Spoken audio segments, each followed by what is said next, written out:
What's up, world? It's your boy DJ47. Thanks for tuning in to our YouTube page. If you like what you see, hit the like button and don't forget to subscribe to us as we hit you with new videos every week. One.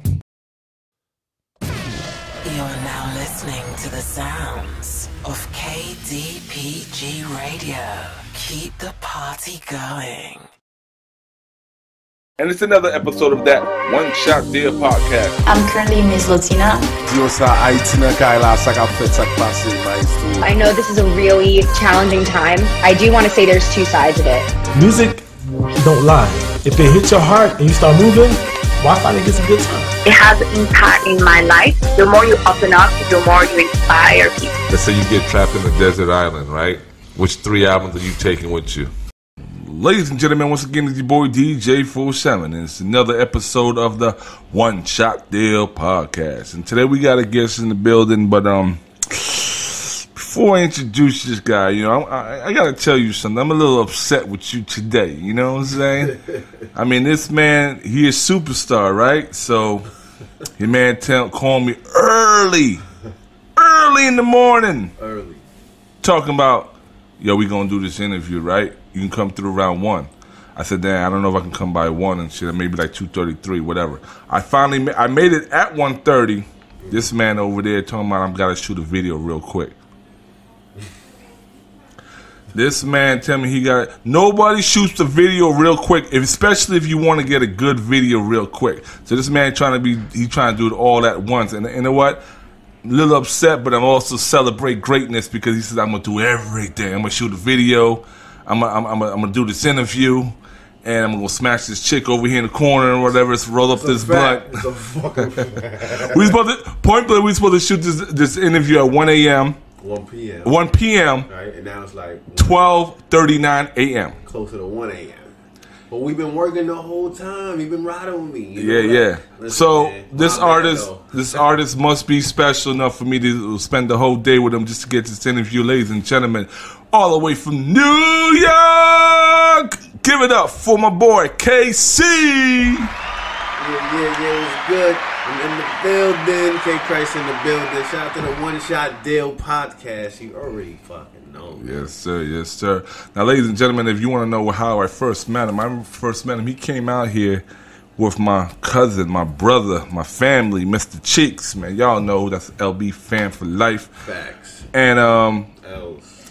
Cheeks called me on the horn. He's like, yo, we in town. I need you to come over by the telly. Where the telly at? Across the street from the airline arena, excuse me. Facts. And I'm like, yo, what's going on over there? He goes, oh, we doing the halftime show. Doing the fucking halftime show. I said, I'm on my way, cuzzo. And they come and they introduced me to this man right here to my left, KC. And then they were putting it down. They knocked out the halftime show. Let me ask you a question before we even get started. How did that lineup even happen?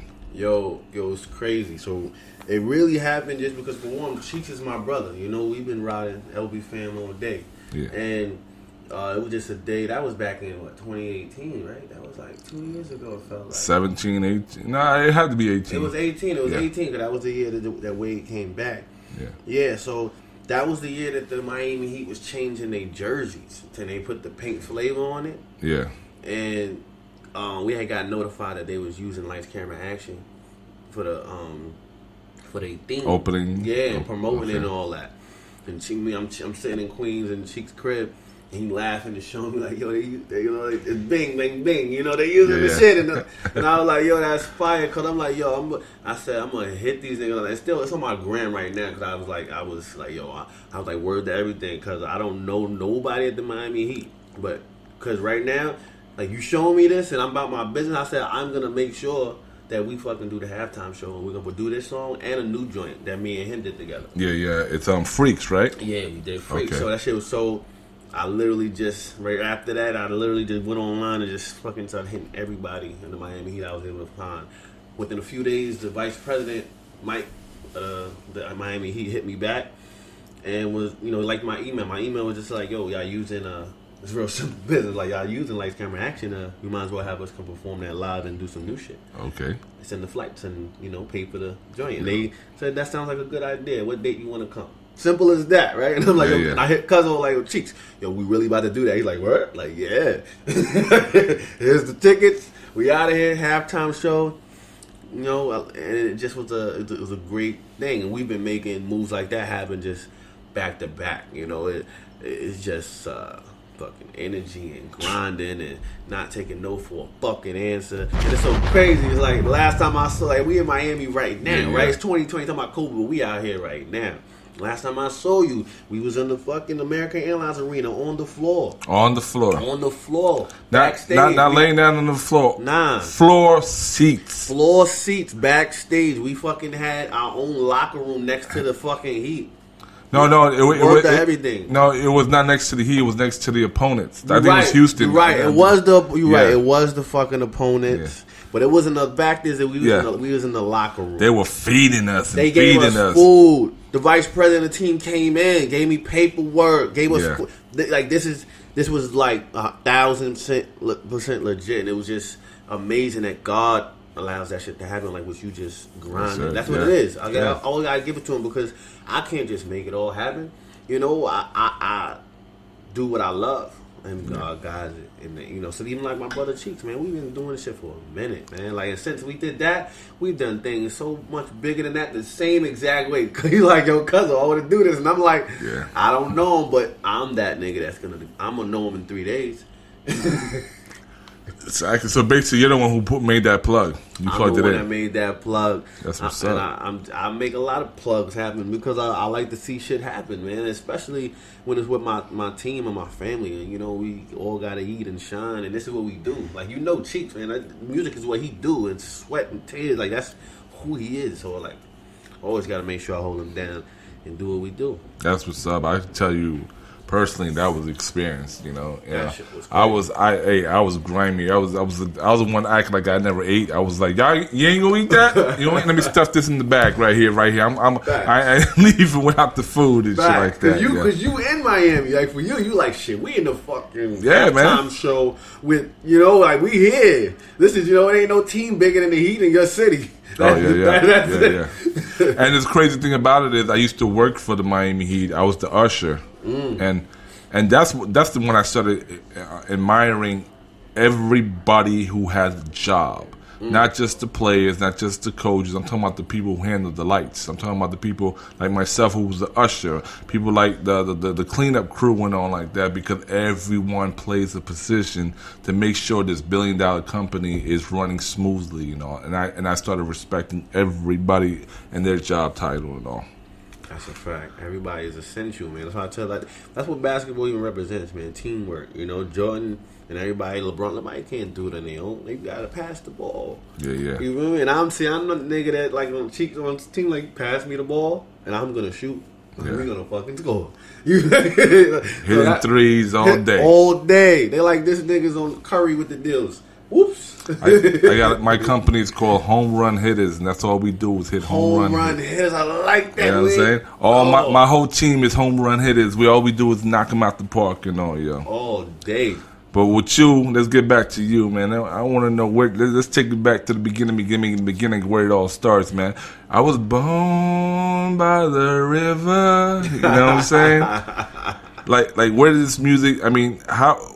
Your parents, how did that come about? Are you a second generation in the music industry? How did you pick this up? Man, this just is. It was in my heart. Like, you know, I don't have any parents that's doing none of that shit. There's nobody in my family doing none of this shit. Yeah. And it just music was a passion from since I was a little dude. Like, since I was little, I always did poetry and all that.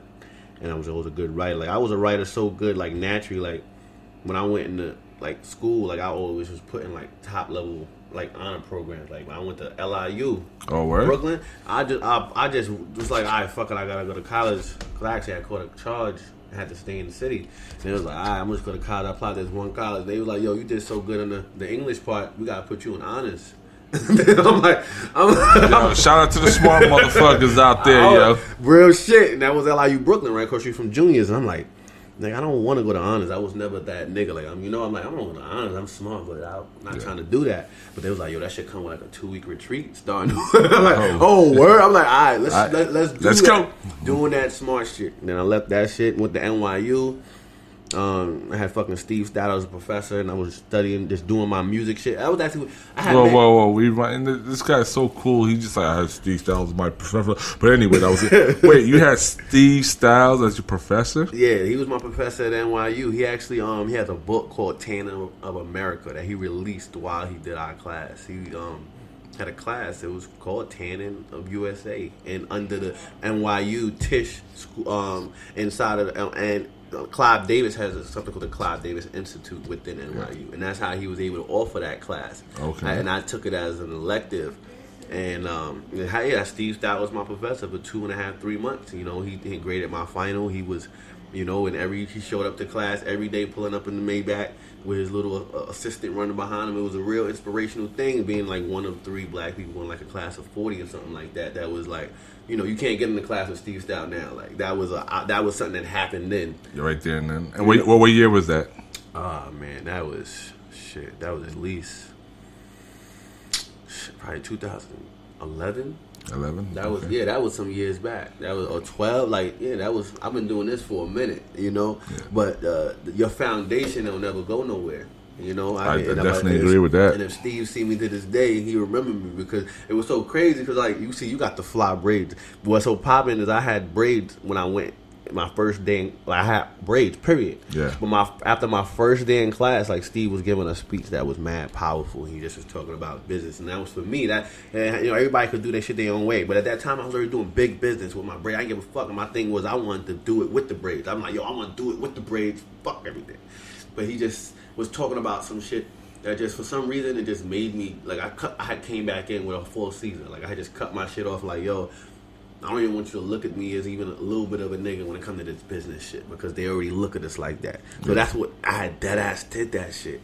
But then I grew all my shit back. I was like, nigga, I'm good. And then I cut it again. Like, I love my fucking hair because me it was just about doing it, and I feel like your hair and how you look should not really have nothing to do with the business side. And I feel like I mean it shouldn't, because if you know you grew out your hair and you went to NYU, I mean it's a fact. Yeah, so it's like your hair shouldn't justify anything. It shouldn't. But you know, corporate America, you know, still assholes. I know dudes that had dreads and had to cut their dreads because you know they felt like their shit wasn't professional. You know, and that's like.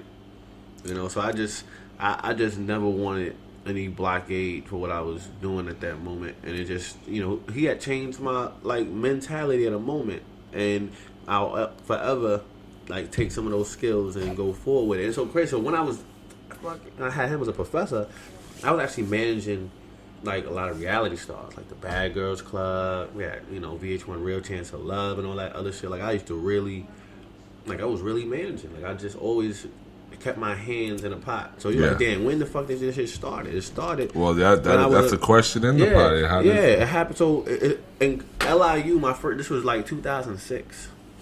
When I was in LIU, it was like my first year. I had a friend named Daryl that had this recording music class, and if you know, in college, if you have a recording music class, they usually have like access to a studio. Yeah. And I went into his session that he had that was a part of his class, and he wanted me to just, you know, try to record a record for fun. At this moment, I had never recorded a record. I had just always was writing poetry, playing around, recording on my phone, whatever. I wasn't trying to take this shit serious, but this was the first I recorded this shit in this LIU studio. It was a solid studio, and I loved it, right? And then some dude that was at the time from BCAT, that's like a Brooklyn local television network, was like, they had walked past the studio and heard the song, and he came in and was like, yo, I like that song, that's you? Yeah. You should come to my show and check it out. And I thought it was bullshit, and I'm like, I just playing around, so you produced the track as well as performed it? Well, when that just happened, I hadn't produced it on the track. I had just recorded a verse on some shit of a dude that had a class in LIU. Okay. And then a producer, a music producer from a little local television show wanted me to come through. And I did it, and once I got in front of those cameras performing a record I wrote for fun, I was like electrified. Like you caught the bug. I caught the bug, and it wasn't even no big show. Like it was something that had some kind of followers, but it just was I don't know, like that camera and the feeling of like release and like verbally releasing your lyrics that you wrote and you mean or whatever you like. 'Cause I mean everything I write. A lot of rap, you know, whether it's about a girl, it's about some gangster shit, whatever the fuck it is. Like everything I write is me. Like everybody's not like that. Would you ever have a ghostwriter? I have never really thought about that because I've always just felt like I really express myself pretty well with my writing, and been pretty successful with it. But I'm never be closed-minded to something that's probably something like a smash, because beyond the hip-hop genre, every other genre has fucking songwriters. I mean, hip hop has it too. I mean, no, they have it, but they just it's just always gonna be like a weird kind of topic.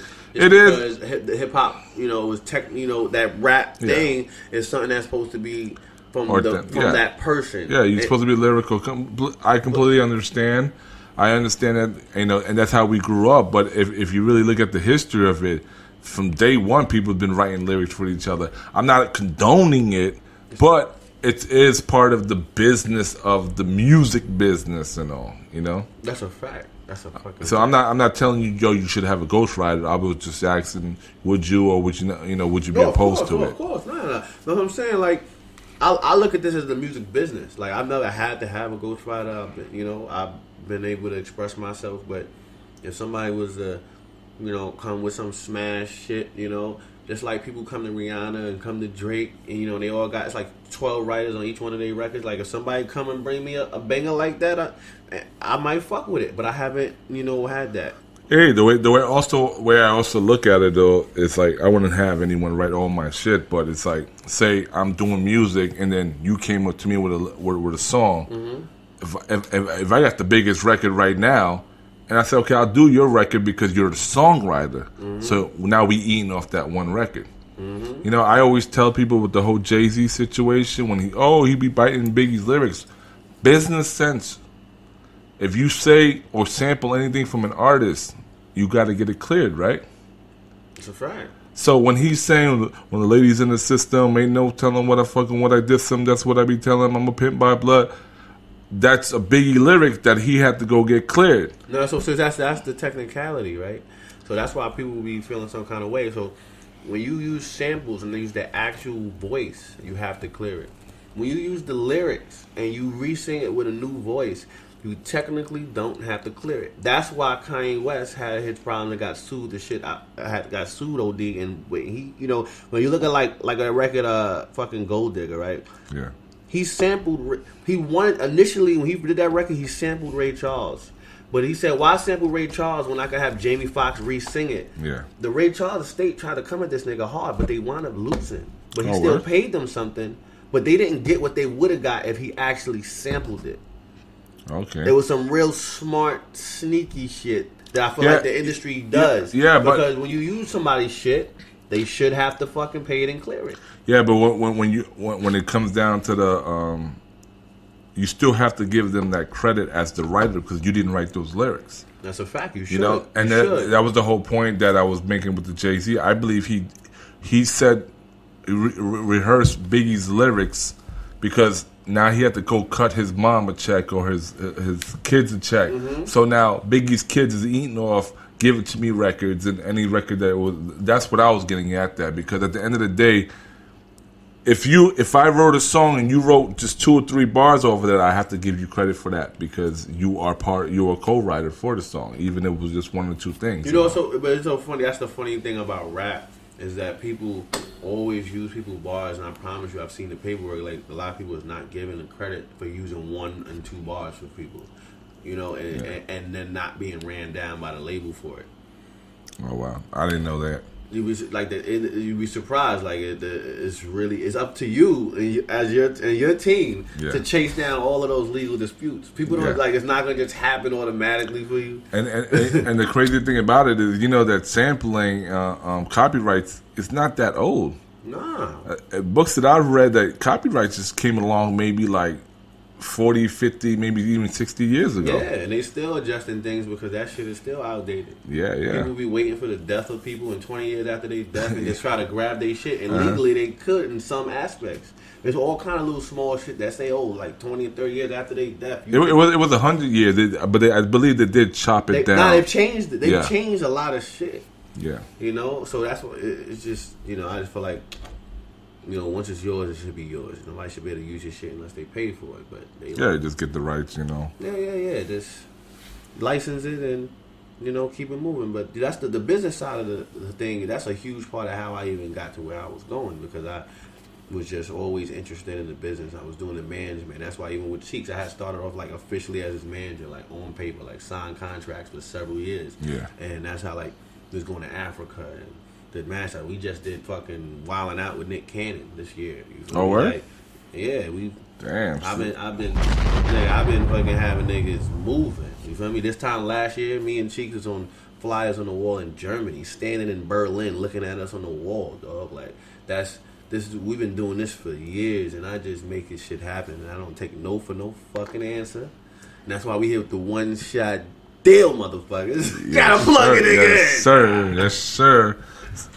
This ambition that you have, man. First thing I gotta ask, where you from with all this ambition? Oh man, Brooklyn all day, man. But obviously, I have a lot of friends from Queens. Yes, sir. But yeah, man, I'm in Brooklyn all fucking day, man. What part of Brooklyn?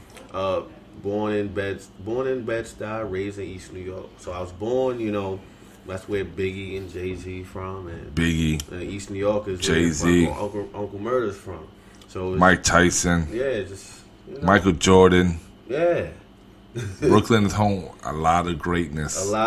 Comes from Brooklyn. Is it the water? What is it? Is it the Junior's cheesecake? What is it? I think it's the tough hustler environment where like everybody's fast paced and like not gonna nobody's not trying to get it. So if you even got even a small inkling of how to do some shit and you really got the motivation to do it, you're gonna have the environment to help, like, mold you into that. And I'm gonna tell you, like, with Jay-Z and all the motherfuckers show you, like, you take a savage from the street and teach him the business. Yeah. And he got talent and skills, he's gonna run that shit because it's the same.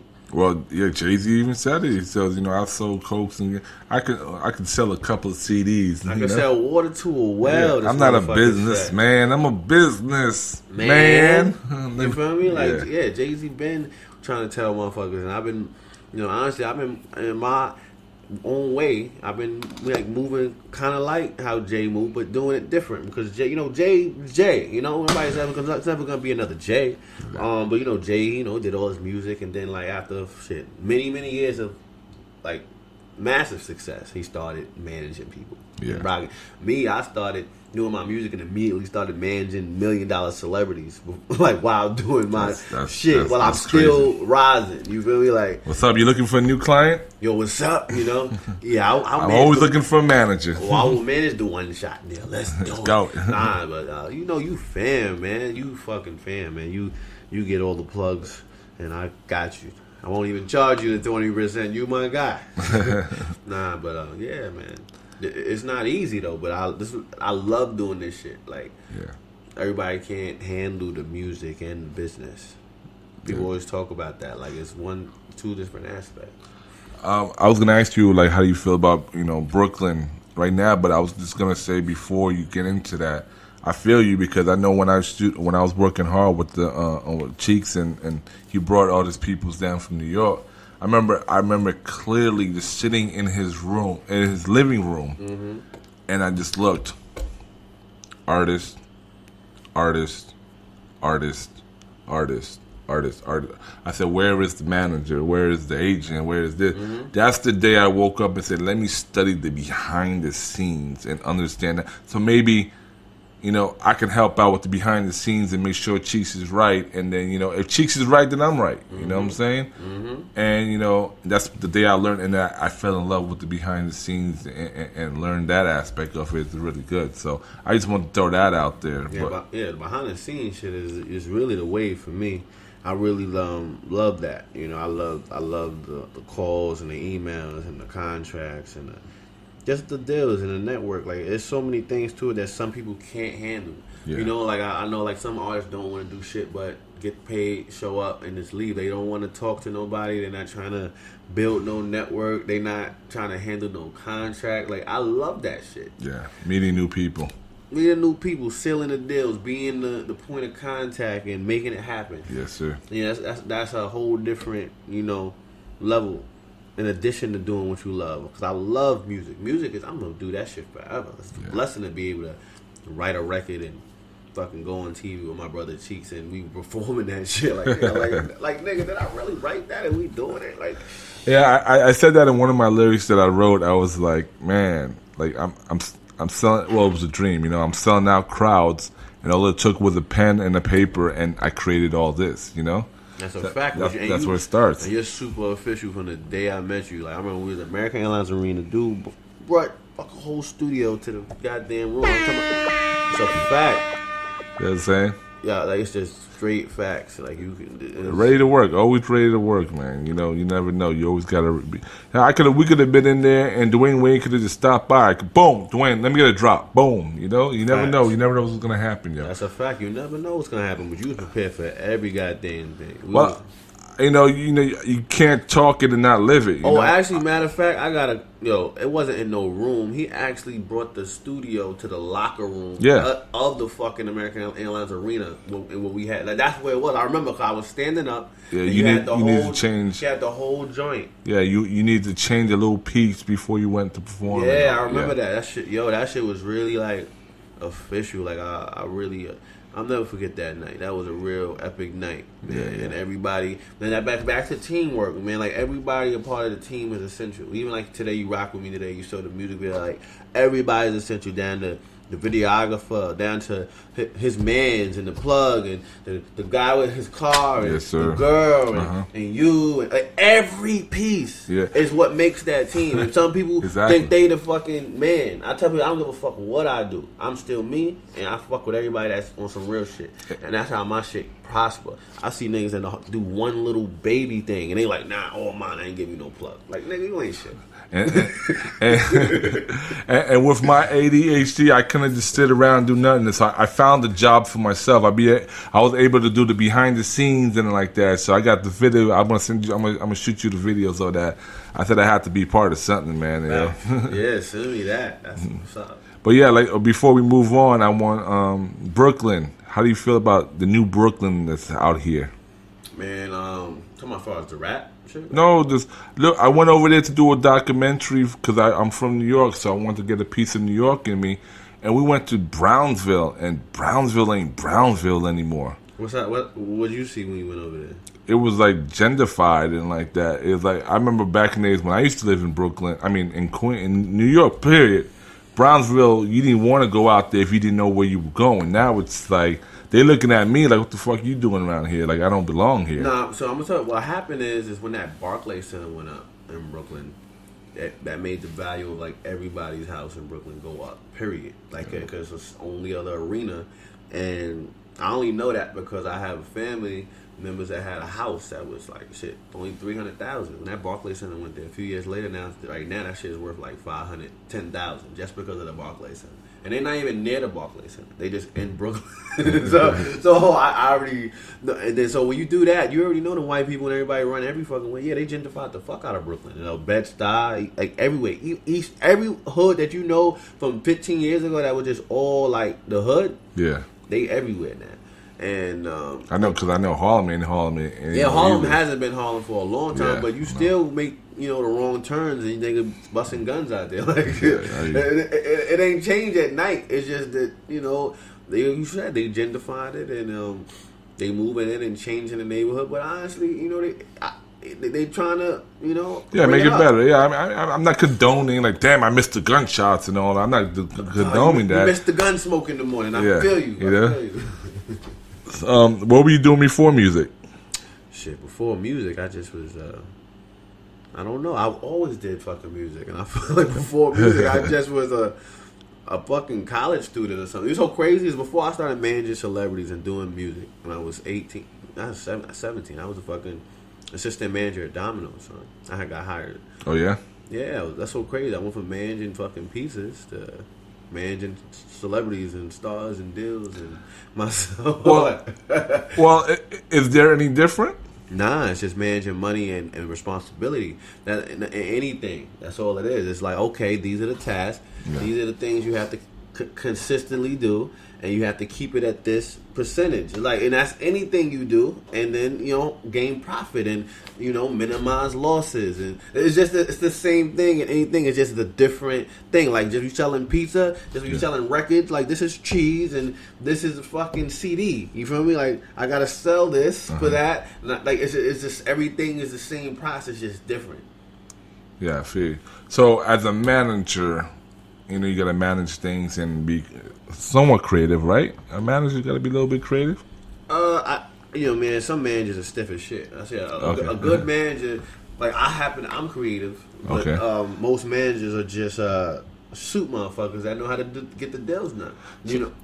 Yeah, because I want to know is, you know, COVID hit us hard this year, which I want to know how you handle it, but. For an artist who's upcoming, who's not Jay-Z or Beyonce, and they're just getting their feet wet and they're doing this, how do they stay relevant during a time that you can't go out there and perform? Like, what is the next step so people don't forget you? So when it's time to perform again, they're like, oh yes, I know who you are. How do you put yourself out there? Shit, well, the best thing to do is look at what the fuck motherfuckers doing that's already hot. You know, Drake and the Baby, them niggas ain't stopped making records because of COVID. Yeah. You know, so it's just like, yo, you gotta keep putting those records out. That's at a minimum, nothing's stopping you from distributing a record as an artist. That's true. Right? But you can't obviously do a lot of live nothing right now. You know, but that's the reason to go harder with your social media. And like, so when the time that shit opened back up, they were like, yo, throughout this time I was building and growing with this artist. They released new music. You know, we still listening to Spotify. You still, some new shit come out tomorrow, you're gonna add that shit to your shit. Yeah, COVID ain't stopped the demand for it doesn't stop the demand, but how do you get them to want to click on yours opposed to, oh man, Drake just dropped an album, or Jay-Z just, so how do I get you to say, hey, I know I'm not there performing and nothing like that, but how can I? What do you do on Instagram that makes you stand out to make them say, okay, I want to know more about this person? Yo, Steve Stout told me, you just gotta be authentic. You'll be your authentic self, not what you think other people want you to be. And when you become who you supposed to be and exhibit that throughout everything of your brand. Yeah. That's when, as your fans grow, like that's when you'll become a force to be reckoned with. That's why, like, Khaled became Khaled when he started putting his personality in public. Everything, people don't even realize that he was always a DJ. He always did records.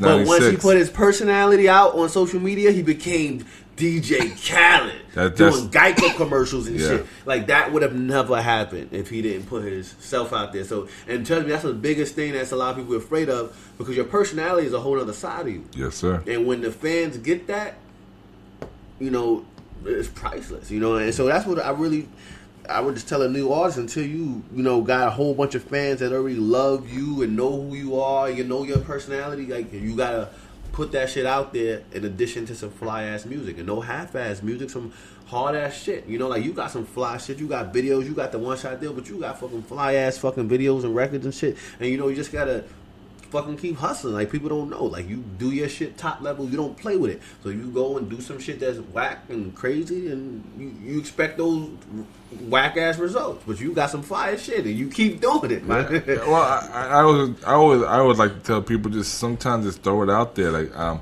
remember when I started doing it again, when I built the studio and everything, I did this record. It was about old school, it was talking about the 80s in New York, the 90s in Miami. And I was just laughing at it, the video that I did, because it was a half-ass at the houses, you know, whatever. And I said, you know what? I just threw it out there just for the hell of it, you know? Just, you know, whatever, you laugh. I'm already laughing at it. So if you laugh at me, it ain't gonna hurt me because I'm already laughing at it. Even though I thought the song was hard, it's just the video was all half-ass done, right? Yeah. I put it out there. I got mad love from it. Mad love. They were like, yo, you took me back, man. You were talking about Mr. Softy and watching wrestling in the 80s and Mike Tyson knocking niggas out. And I'm like, oh, shit. Classic time. Yeah, so I had to sit back and listen to it again like, oh, shit, this shit was hard. So I tell people all the time, put your stuff out. There's going to be people who's going to love it. Some people's going to hate it. Some people's going to call you whack. Some people's going to call you a genius. But that's what some people are That's afraid art. Of. That shit you just said. Some people are afraid of that negativity, and I'm gonna tell you, ain't nothing ever move without negativity with the positivity. That's how battery works. It's got the negative and positive side, and that shit ignite. People not gonna like your shit. Like, you could be nice, and it's still like, you could go look at look at your favorite artists, go on Drake, like go on anybody's shit, and you're gonna see a whole bunch of negative shit in there that shouldn't even be there. You could go look up a fucking company, a reputable company, and you just Google bad reviews. You're gonna see a whole bunch of motherfuckers just shitting on a reputable company. So it's like, I'm glad you're bringing that up. And what a lot of people don't know, people didn't love Jay-Z when he first came out. When he was doing the Hawaiian thing and all, they did not like him spitting on fast. So like, yeah, they didn't like it. They didn't like it at all. They was told that nigga he was whack, he was trash. And he'll tell you, like, yeah, they told him he was trash, but that's why, like, the labels don't know what the fuck they talking about. That's and why nobody know what they talking about. Yeah. Nobody knows what you're capable of until you do it. And especially a lot of people, if you do something different, a lot of people's not going to like it because they don't understand it. They don't see. And that's a fact. Yeah. Different is always going to throw niggas off. Yeah, it's gonna be hard to. A lot of people are afraid to do different, but different has always been what made the legends, not just an artist that, blended with everybody else. Yeah, but I want to take a little bit back to something that you said about, people, it leads into a question I was going to ask where it says, what makes you not afraid to evolve?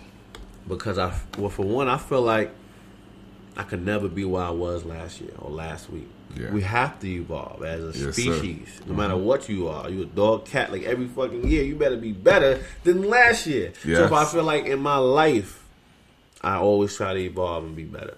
And then just as a human, like, our brains are capable of gaining information and growing. And anything you see anybody doing, you can learn it. You just got to read it and study it and make it a part of you. And that's I like to grow every day and gain new information. So I'm constantly going to evolve. Because as you get new information and get new perspectives and gain wisdom and go through experiences, like, you're going to change. So yeah, I definitely agree with that. And my mind is just open like that. So the second I always feel like I don't know every fucking thing. And when I don't know something, I'll go look it up and tell people I don't know that shit. Always be a student of the game. Exactly. And that's how I get smart. I didn't that's naturally like, nah, I know how to look some shit up. I know how to tell you I don't know what the fuck I'm talking about, but it makes me want to go find out what the fuck you were talking about. Yeah, it's like exercise, and I hate doing squats. Guess what? Then I continued doing squats until I started loving how to do squats and all. I like to tell people all the time I drop some gems right now. Imagine this: when you were first born, you were an infant. You couldn't even turn over. Mm-hmm. You fought to turn over. Then you fought to crawl. You fought to walk. You fought to speak. You fought to learn how to use the toilet by yourself. You learn how to, and this is like 0 to 5 years old. Mm-hmm. So why, when you're in your teens or your 20s or such and such, you feel like you can't accomplish something when the hardest thing in life you accomplished when you were from 0 to 5? Because everybody's afraid of failure. But failure is a part of this shit. It's a part of anything. And everybody tell you that made it, they failed way more than they made it. Yeah. And just by the time they made it, nobody talk about how many times you failed before you made it. Yeah. Like T.I. had a deal when he first came out. He flopped. He sold like 5,000 copies. Lost his deal. Then all of a sudden, some other shit happened. Got a new album, dropped it out, and that shit went smash. But they could have just let him go. That could have been the end of T.I. right there.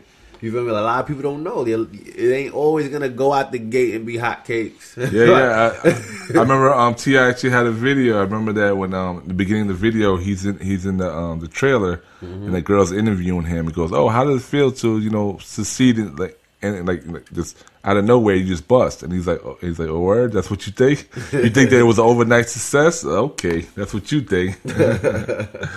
And they ain't never overnight success. Everybody you hear, you think they're overnight success. If you go look them up, they've been doing it for a few years, most of them. Yeah, and I like to tell people all the time, people think, they put something on Instagram or YouTube, or I'll say YouTube, and all of a sudden now that this huge success, I'm like, believe you me, there's the team behind them, the reason why it skyrocketed the way it did and all. It's a fact. It's always a team. People don't understand that. Like, teamwork make the dream work. Like, you got... Just like when I don't know, like if I don't know something, you gotta have people on the team that know when they don't know and don't pretend like they know. Yeah. And then get the people that know.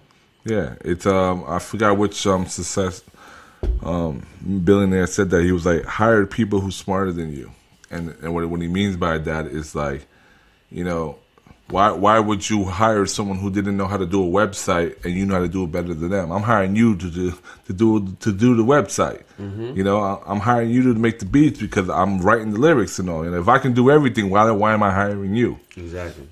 So always hire the people who's smarter than you in that aspect of things. You know why people don't like to do that? See, that shit you just said is just some real bullshit. You gotta be real confident with yourself.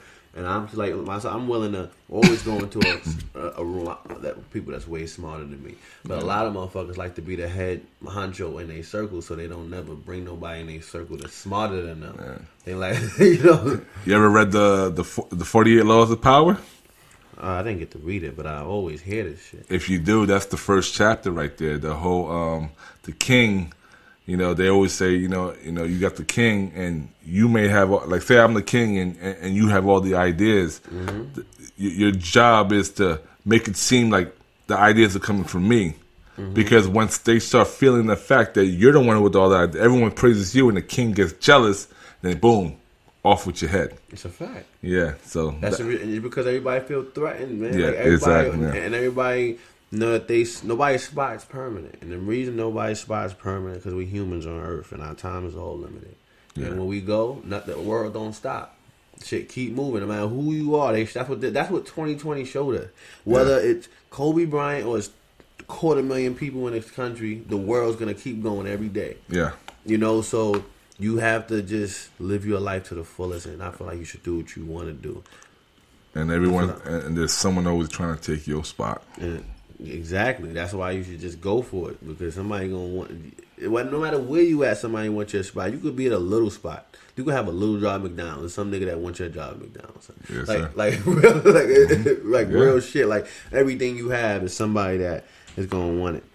I always say that when you even mention McDonald's, here's a little advice from people. You can work at McDonald's and you can be a drug dealer, and the guy who works at McDonald's could probably be making more money than the drug dealer. Not necessarily making more, it's just having more money. It's because one may not live beyond their means. Mm-hmm. It's not necessarily the job that you have, it's how you control your money. Mm-hmm. Obviously, McDonald's, working at McDonald's and being the CEO of a huge company, is more money, obviously. Mm-hmm. But it's how you use your money now and like that. And then you save a little, then, you can always invest in yourself all the time. That's just my little advice and all. But moving on, what do you prefer? Performing or making the record? That's a hard... how'd you come up with that question? That's a really good question for a nigga that do music. Like, do you want to perform that shit or just, Yeah. I love performing it.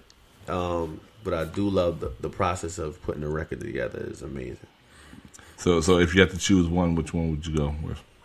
It's probably just I don't know. It'd probably be the process of putting a record together, because I just love that. That's the real process of laying it down and mixing and mastering and arranging it, and you get that finished product. But performing it after you recorded it and then seeing the response from the crowd, that's a whole nother feeling. That it's kind of hard. Like I say to record, but it's like Like you like go, but like, go back to even when we was in Wild 'N Out. Like I said, we had a record I wrote with Cheeks, and I called it. It was called Lost Boys. It was me, Freaky Kai, and Cheeks. And on the hook, I just said, everybody put your hands up. You rocking with the Lost Boys.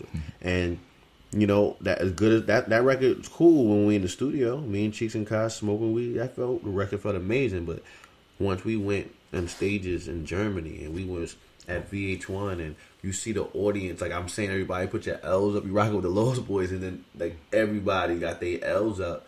Like that's a different feeling. That means like, damn, not only did like the record was received. Yeah. You feel me? So I don't know. Like I'm really stuck. That's a good question. I'm gonna go around to every artist and ask them that shit. Like, do you want to fucking make the song or perform like that? I never had no one ask me that. Casey, you go to bed, this motherfucker, DJ 47, motherfucker. Now I can't go to sleep tonight. Now I gotta think about that. The Wild 'N Out, is there a premiere date for it? Oh yeah, we had we had that. It was airing out in the summer. It was in like May and June of 2020. And it was a bunch of commercials and all that shit came on. And then Nick Cannon got fucking issues with Viacom and the whole show as a whole. The Wild 'N Out thing isn't on TV right now, but. I'm not supposed to talk too much, but I do know that for 2021 there would be a lot of rejuvenation for the brand, and it's gonna be dope. Okay. Also, it's already filmed, but it's not out. Yeah. But it was you go like on Wild 'N Out Instagram and on YouTube, you'll see a bunch of little scenes clips. and the episodes and shit like that. But they can't have a little issue with Viacom recently, so a lot of people know about that shit. They heard about it, everybody, but. When they said that the only show he had with Viacom was Wild 'N Out. They should have just said, "Yo, Nick Cannon, Wild 'N Out." There are issues. Like they like, nah, Nick Cannon, Viacom. Most people was like, Viacom. What the fuck are you talking about? Yeah. Most fuck you doing with Viacom? He's still on Mass Singer. What are you talking about? They're like, they don't do that. Like nah. So but yeah, that shit. It was a great opportunity too, just because Nick Cannon, brought us on there. And it's just a great thing because we recorded that shit in Tyler Perry Studios. We actually recorded it in December of 2019, right before the COVID hit the world. And then they decided to air that shit in the middle of the COVID. And by Nick Cannon a few days later. This has been a crazy ass fucking year, man. Yeah. 2020 was definitely threw everybody off. It was so crazy because everybody was like 2020, this is gonna be my year. Clear vision year, like all this other bullshit. Like, yeah, we clearly see the bullshit. That's what happened. Like, but the crazy thing about it is it was moving all the way up for me. Like, I was getting gigs on top. I was performing at festivals. I was getting this Friday, Saturday night every weekend. Like, it was moving right. And a lot of people would tell you at the beginning it was moving right for them, and then boom, after when March hit, slowed everybody down. Yeah, when March hit, they decided to shut everything down and promote that hashtag stay home, and got Khaled on TV with his uncut haircut and looking crazy, talking about stay home. That was crazy. Like, that was when nobody was going outside. And how people lost money, man. Yeah, how have you been dealing with it? Man, I just been putting out music, and I was like I said, I was blessed that during that time they decided, Viacom hit me and decided they was airing our episode right, in the middle of the shit, which was a dope thing for me and the rest of the team. And I already had a bunch of other things already done. Like, we also shot some shit with Netflix that's supposed to air next year. What's that? It's the Lost Boys documentary that we shot. I had my dude Johnny Sweet shoot that. He had shot that. People know him from, he had got like an Emmy nomination for shooting Ron Artest's Quiet Storm documentary with Showtime. Oh yeah, that was a good one. I saw that. Cheeks was in there as well. I seen him in. Yeah, I got Cheeks in that. I did that. So it's okay. Like, Cheeks tell you, man, I've been plugging my brother Cheeks in everything for a long time. And we actually, I brought him in there. And we should get Cheeks on the phone. I'm just saying. But anyway, yeah. If that nigga's up, what you talking about? It's fucking 1:30 in the morning. This nigga's in Georgia right now, just chilling. But he's definitely smoking a blunt right now. It's Thursday morning now, but Wednesday night technically. Yeah, he might be with the family. Yo, shout out to Cheeks. He just had another grandson. Oh, word? He got grandkids. Like that's Grandpapa Cheeks, man. I tell him that's Papa Cheeks. You ain't Mr. Cheeks, you Papa Cheeks, man. But from the daughter or the son? Yeah, the daughter. The son, the son don't have none yet. The son is still, Z's still young. Yeah. But man, I used to watch them when they were little, when they were out here. Oh, word? Yeah. Shout out to Chi-Chi in the building, you know. Shout out to Chi-Chi. You already know, Chi-Chi. Man, Ran, all of them. You already know. Yeah, man. So when the COVID hit, and then you learn a lot about yourself and finances, what did you realize? Like, what was 3 things you couldn't live without? Yo, it's a lot. It's a lot I could live without, but I definitely needed my weed. Yo, I'm crazy. That was one thing that really fucked me up when this pandemic happened. Yeah. I was very skeptical of where I could get my trees from. Like, I can only imagine. It's like, because you get weed from the street. All them bags you get, niggas breaking it up with their fingers. And niggas ain't washing their hands the whole time they doing that. They in the street passing money. Yeah. You feel me? So it's like, and we all know money is not nothing. Exactly. So it's like, was I supposed to just stop smoking weed? Like, what was, like, I don't know. But I remember I had some nigga that sell weed and he was fucking coughing and shit. And I was like, nah, I'm good, my nigga. I stopped getting weed from him because he could have had a regular coat, but it's fucking COVID, right? And it's like, you ain't trying to see your weed dealer coughing, right? Hell no, like, nah, I'm good. Homie, you keep that shit. I'm gonna go get some other shit. Do they got dispensaries out there in New York yet? No, not yet, but Jersey next door just legalized weed recreationally. Yeah, Shout out to Phil Murphy. So that's 15 minutes through the Holland Tunnel. Yeah. So 2021 they're gonna have those dispensaries everywhere. But I do know some people in New York that got like legal marijuana cards. So I don't know. I gotta hit my people and figure out how they got that. It might be a dispensary somewhere I don't know about. Because right in the tunnels. I'm just still getting mine from Brooklyn. I'm getting mine from my street pharmacist. Right? You gotta support the small business. That's a fact, man. I tell you, man. I want this shit to stay just how the fuck it is, man. Because I tell people, like, when it comes to, like, we look at alcohol and all that. Like, back in the day, at the Prohibition, man, early 1900s, and they was telling niggas, nah, you can't drink.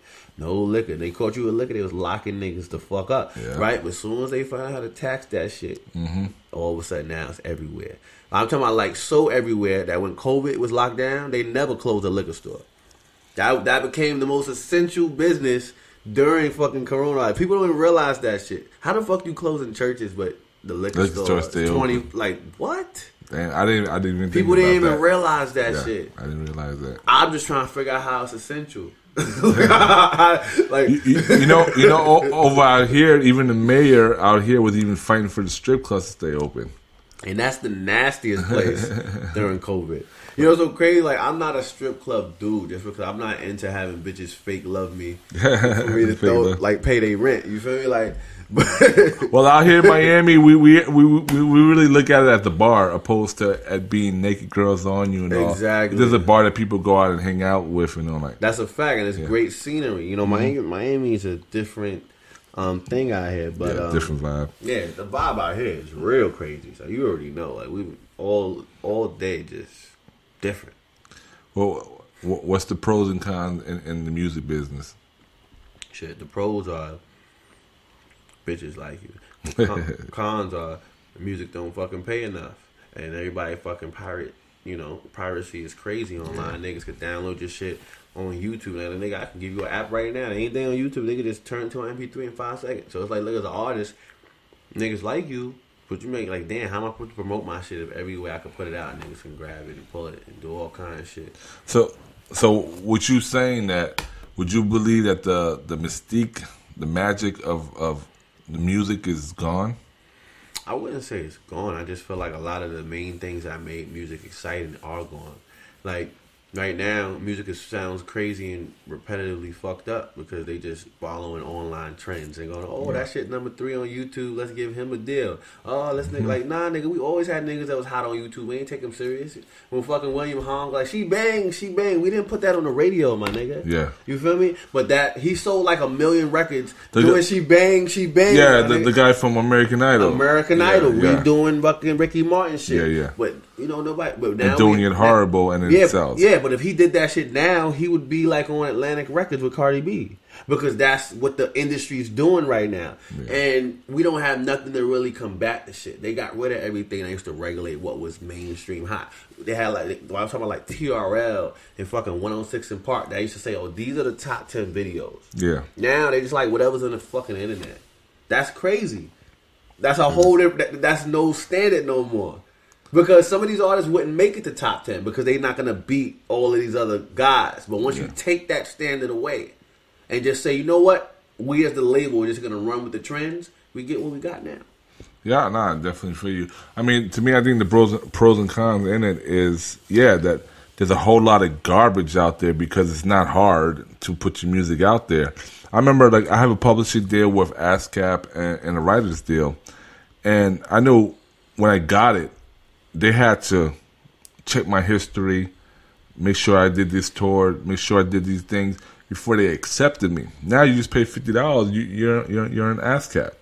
You know, you pay $30, $40, you got a distribution deal, and it's your music is everywhere. It wasn't like that back in the days. You had to have credibility in order for that to happen. That's a fact. So that's, to me, is the negative of it. Negative and positive, because now you can put yourself out there. You don't need anyone to tell you if you're good or not.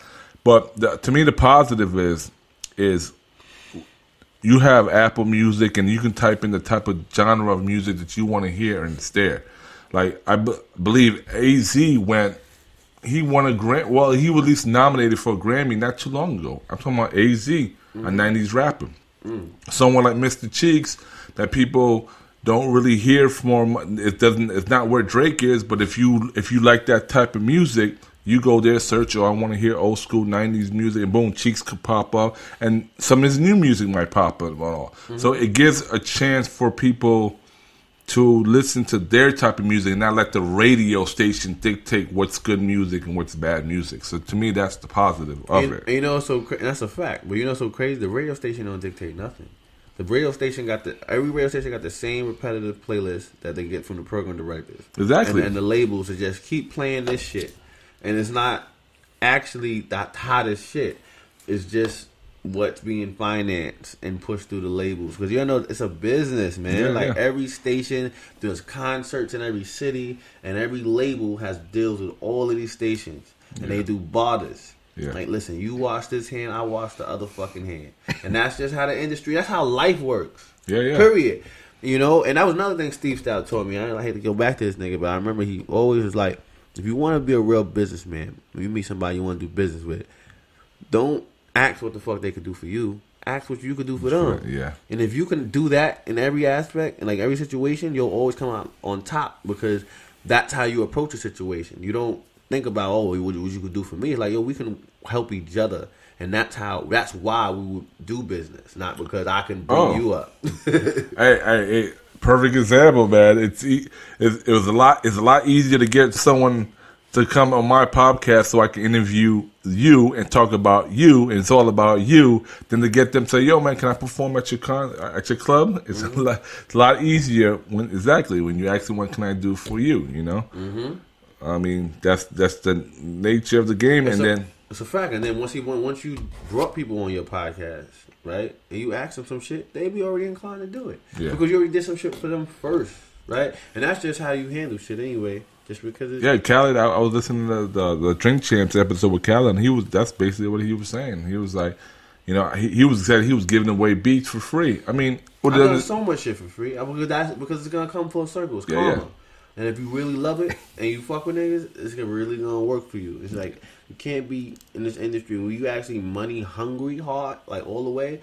Not only are you gonna probably put yourself in the wrong circle, but you're gonna miss out on mad shit. Oh yeah.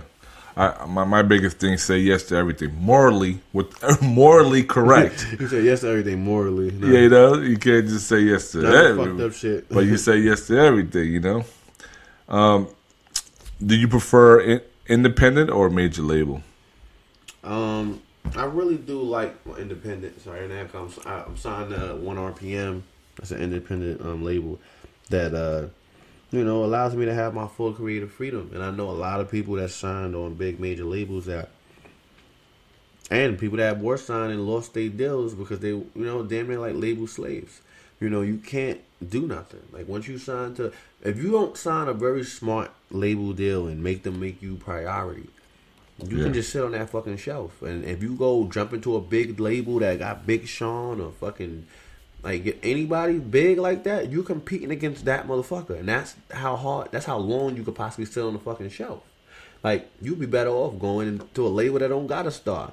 Yeah. And going there with your hot shit and making the label put all the money behind you. But everybody want to go to a big major and wonder why I go wrong. Because they got 1,000 fucking stars that they've had for fucking 100 years. They don't care about 1 or 2 or 3. And they never will. And so a major's always going to screw. But if you, the other route is the footwork with the independent. Right? And then getting so hot to the point that then you can control the deal that the majors want to try to give you. A lot of people don't want to do that. That could be a decade of work. Yeah, definitely true. But then get that deal and control everything, and still be like indie major and become a fucking superstar. But people want to be a star overnight. They go to fucking majors and I see it all the time, especially in the management end. Like, you know how many stars are broke, dog? Like they signed all the wrong deals. People watch the movie Notorious all the time and see like Diddy gave Biggie like $2 million, but he has received like $50 million. Like, wait, what was that? Yeah, inside the movie Notorious, it was a scene with Biggie, where Diddy gave Biggie like $2 million. Yeah, whatever scene that was, you'll see like that Diddy had received like $50 million, but that's because he had Bad Boy. He was it's his shit.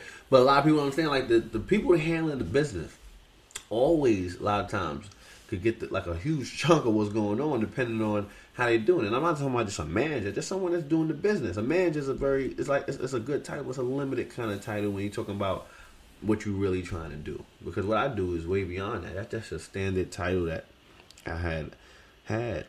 But this music shit is no joke, man. But I love it. I feel like as long as you love it, you have a passion for it, and you're not chasing the money's gonna come. The success is gonna happen. You got any crazy stories you can share with us? Some crazy stories? I got all kind of crazy stories. Know. Like, what kind of crazy stories? You want like a shocking story? I don't know. Something gonna make us laugh, cry. I don't know, man. This is the part of the show where we call it story time. All right. Well, I'm gonna tell you a story, and nobody else can tell you. It's a story. I'm gonna tell you a story. It was in 2015, right? And I had brought my brother, Mr. Cheeks, to South Africa, Cape Town. You know, Cheeks. This is my Yeah. So, but you know how he is, right? Everybody know how the fuck he is. Yeah. So, we had a great time, man. We went out to Cape Town, and we was out there for 10 solid days. And we had got booked for a lot of money, like a few racks. It was really a nice amount. And then, U.S. money is transferred over to Rand. It was good. Gave us deposit. Everything was smooth. But he decided to fly out there with none of the money that I gave him. He decided to leave it home. You can't to South Africa. So if you don't have the money, you can't spend the money. I guess so. I don't know. That could have been a part of what he wanted to tell us. So maybe he had a bill he had to pay. I don't know what it was. All I know at this particular time, he didn't come with none of the fucking money, and I was aggravated. Like, nigga, where the fuck is your money? Because the first place this nigga wanted to hit was a fucking South Africa strip club. That was like fucking 5 blocks from my hotel. Walking distance. This nigga walking everywhere. And we in the strip club, and it started like, no, Kato, let me get a few bing bing, and I'll give it back to you later. I think like dead ass, and that's not English to most people, but people around. I completely understand what you know exactly what I said because you fucking around. That's fucking English to everybody that really fuck with chicks. That was fucking English. But gave him a few hundred, blowing it on some strippers, and everything was all good. Like, I don't mind giving my brother, blew through like $1,000 with these fucking strippers. Like, I'm like, nigga, I ain't giving you nothing else, my nigga. Like, we out of here. He's like, what? You gonna cut me up? I'm in the deep. I'm like, nigga, shut the fuck. We out of here, right? So I'm pulling this nigga out the club, but he's drunk. We in another country. Drunk. I'm talking about like OD drunk. And got back to the hotel room. This nigga's still mad. I'm like, he like, nigga, you know I have to give you the money back. I'm like, nigga, I'm not trying to run all my money down out here because you didn't bring yours. It's not like I told him, not like, all right, whatever, gave you something. All of a sudden, nigga, we got into a fight. Cheeks fucking picked up a chair, swung it at me. Nigga, damn. That you could take took up a wooden handmade South African chair and swung that shit.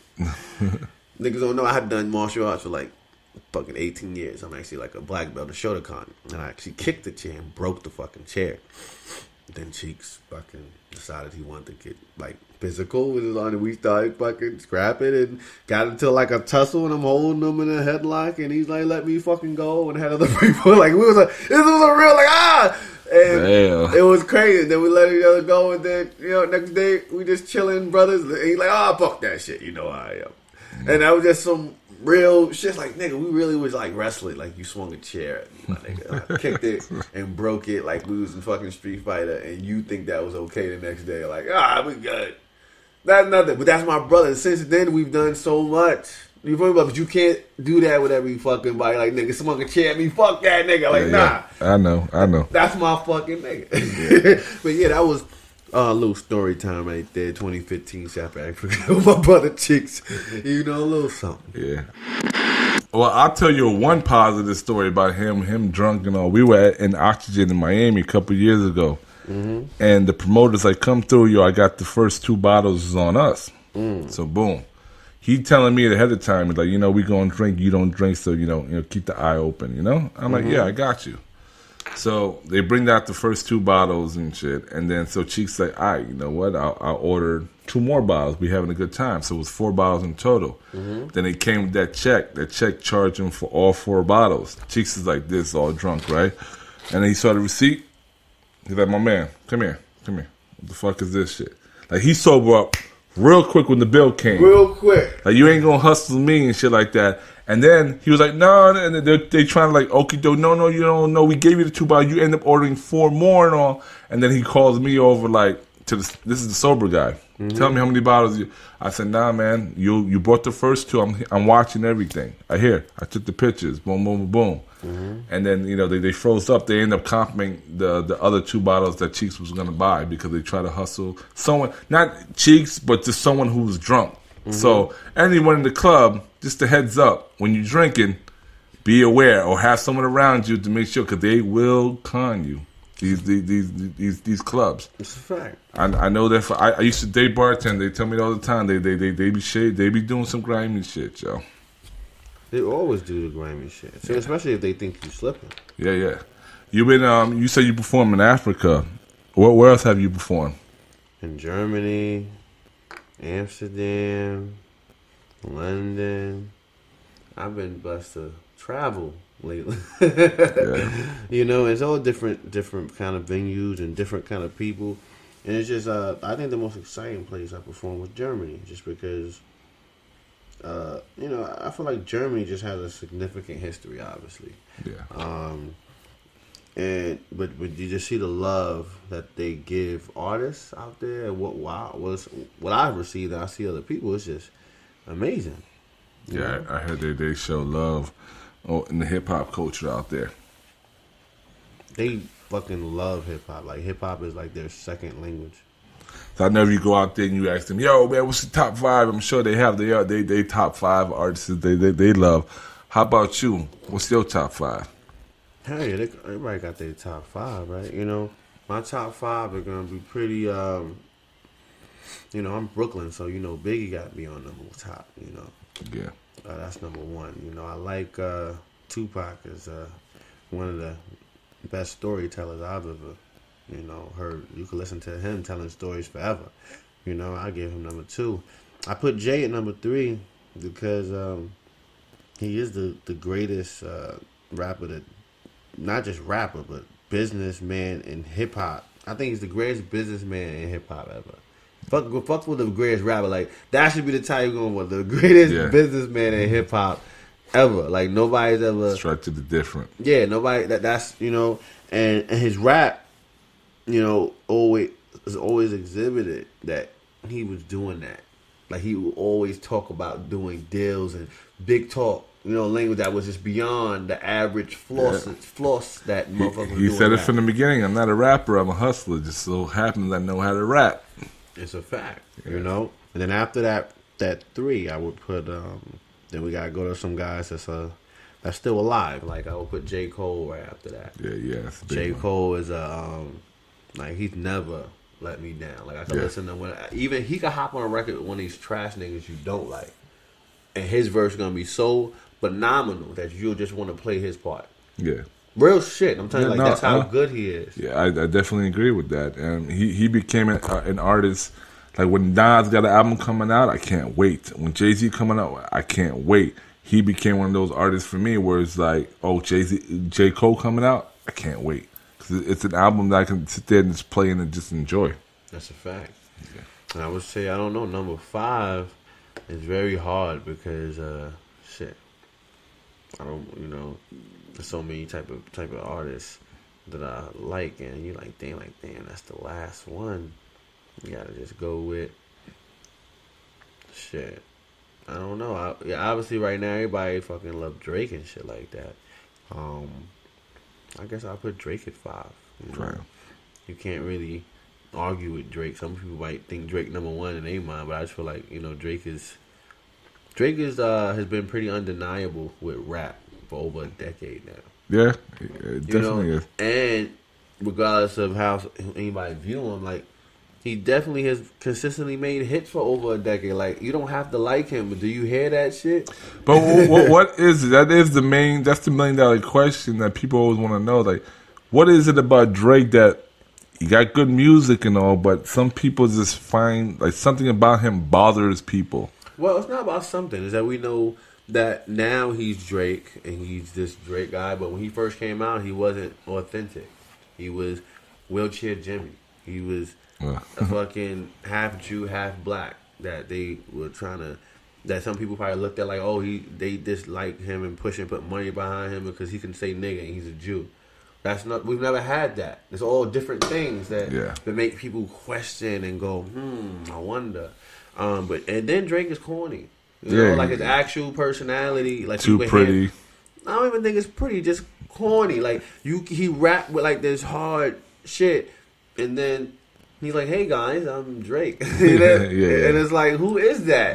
Like that, you're not rapping with that voice. You feel me? So it's just it becomes an authenticity question mark. Like, who is this guy? Like, is he still acting? And if he is, damn, he's a great actor. That's all you can say. You can't never say, oh, he's trash, because he's good, but it's just something you don't believe still. Yeah. And for people from the street know there's nothing to relate to from Drake. I think what me is, I think Drake is good. I just can't listen to too much of Drake. If he got a new record coming out, oh, shit's hard to bang. I can never listen to a whole album of Drake. That's just my opinion. That's because Drake is monotone. And he has everything sounds with one way, and if you know his sound, you're gonna get bored of it after a certain time. And if the industry wasn't the way it was, you'd be surprised how things could have probably changed and circulated. But right now, when you have fucking 100 million followers and a blue check, and you already solidify hit after hit after hit, and you control your promo, you can just keep yourself hot and keep pushing shit and making it happen. And you got a team. Like, Drake has a team. Like, go back to what you was talking about when I would have a ghostwriter. Like, Drake has so many ghostwriters that niggas had beef about it. Like, so it's like, and that's why he's sitting on top of Spotify right now. He's probably number 1, 2, or 3 on Spotify right now, and he's been like that for like over a fucking decade. So I don't know, like, people, and as I'm telling you, there's so many niggas that's trash right now that Drake is something refreshing to go back to, regardless if you really like him or not. I definitely agree with that. And that's what keeps him as Drake. Because the second you hear like a little Uzi Vert, and then you hear some fucking, I don't know, whatever the fuck these niggas are that sound exactly like with the same auto-tune voice. Like, how y'all all sound like the same 16-year-old nigga with that auto-tune voice. What era are you from?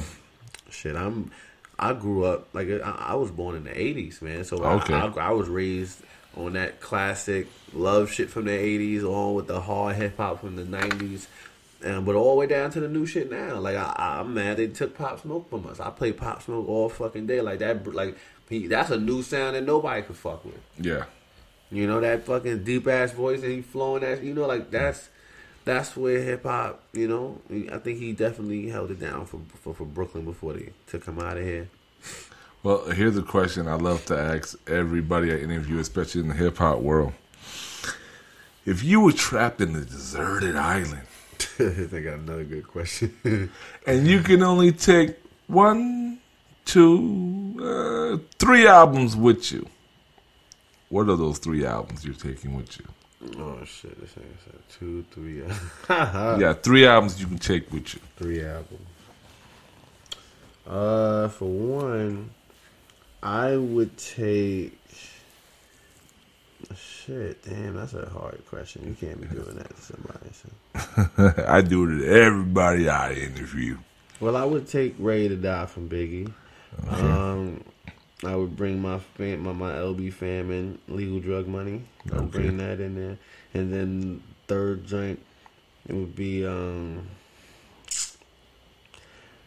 don't fucking know. I would say maybe the Blueprint 3 by Jay-Z that I really that really I can't forget. It set a tone, you know. Set a tone. Mm-hmm. So you in the deserted island, you bringing some bangers. Bringing some fucking heat. So why wouldn't you bring any of your records? Oh, my records is already automatic. My shit's already in my back pocket. Where you at? You can't. You only had room for 3 albums. I'm telling you, I'm sneaking it in. I thought you talk about everybody else. I can't. I didn't say everybody else. I said 3 albums. I didn't say it had to be well known or underground. I just said 3 albums. Yeah. Okay. Well. You know what's so crazy is I after a while I like listening to my records with my bitches that love me. After a while, listening to my records bore me and make me want to just write new records. Okay. And I don't mean bore me. I mean like it's actually I'm more or less inspired to just do a new record. I can hear myself like, oh, I could do a better record and a better record and a better record. But every time I do a record, I always feel like it's the record. I don't never leave the studio with some shit and it's like, this is alright. Like, nah, I'm like, yeah, this is fine. I'm about to do it. All right. Well, speaking of your records and all, I mean, you had me here all day. You were shooting this video. What video was that you were shooting? Oh, that's gonna, that video you got to see with the beautiful young ladies today in Miami. It's a new song that's unreleased. It's called "New Thing." It's gonna be distributed by my label 1RPM, and it's gonna be released probably right before New Year's or on New Year's, just to try to give it something fresh, a 2021 thing. Or I might just release it in a week or two, depending on how soon we get it edited. But I just been holding it. That's what you're talking about. The video you're gonna release. I'm gonna release everything all at once. Okay. So I always realize, like, a lot of times we put songs out and just promote the song, and when we get the time, we shoot the video sometimes. But I feel like nigga, is that what Kendrick Lamar does? Is that what is that what they? Nah, like by the time you hear that song, they like go look at the video. The video's there. So for this, I was following that format, and the record "New Thing" is gonna be out, and that shit bangs hard. It's more like a fly ass melodic hip hop R&B shit. And what is the record about? It's about meeting a new girl that pretty much made me fall in love with her, and I just been running with her everywhere and never gonna let her go. And everybody could probably relate to getting somebody might say sprung off a chick, like, yeah, I'm in love with this chick, like, yeah, it was just some shit that you might want to go fuck your girl to, or propose to her to, and just to bob out to and ride through the street, because it's just some different good energy shit. Is it non-fiction or fiction? Oh, it's completely fucking real. Like, this is real. Like, everything I write is real. If anything I say that's not real, there probably might be like one thing, but everything in this particular record is all real. And I can't remember the last time I wrote anything that wasn't real, because I can't fucking say anything that's not what I feel. So that's why I came back to the whole ghostwriter thing. I've had people try to write stuff for me because I used to do acting, and it was a time they had, act as some rapper one time, and they wanted me to do these bars, and I never felt all the way comfortable doing it because I didn't write it. Yeah. But I was delivering it the way they told me to deliver it, and they loved it. I was getting paid. They loved it. That's perfect. Good job. And I'm like, okay. I'm like, I don't feel it. And I'm gonna tell you, every artist has a know when they feel some shit. Like, you can force write to a song, or you can hear that shit and just fucking feel it, and you like, God damn, you know, you just, and that's how I am with shit. What's new or what's coming up with you? What should we be expecting from KC? What you should be expecting is seeing me in that Netflix Lost Boy documentary that'll be, you know, on Netflix and in theaters next year when we got this COVID shit cleared up, because that's already shot and solidified. So you guys don't have a release date yet? No, we don't have a release date for that yet, but that's definitely going to be 2021. We still, you know, finalizing distro for how Netflix and everybody doing it, but we already shot everything. We already got the networks already confirmed and everything, so it's just a matter of time of preparing things properly as COVID is keeping shit a little locked down, you know. All right. Let's play a little game. Let's play a little word association, man.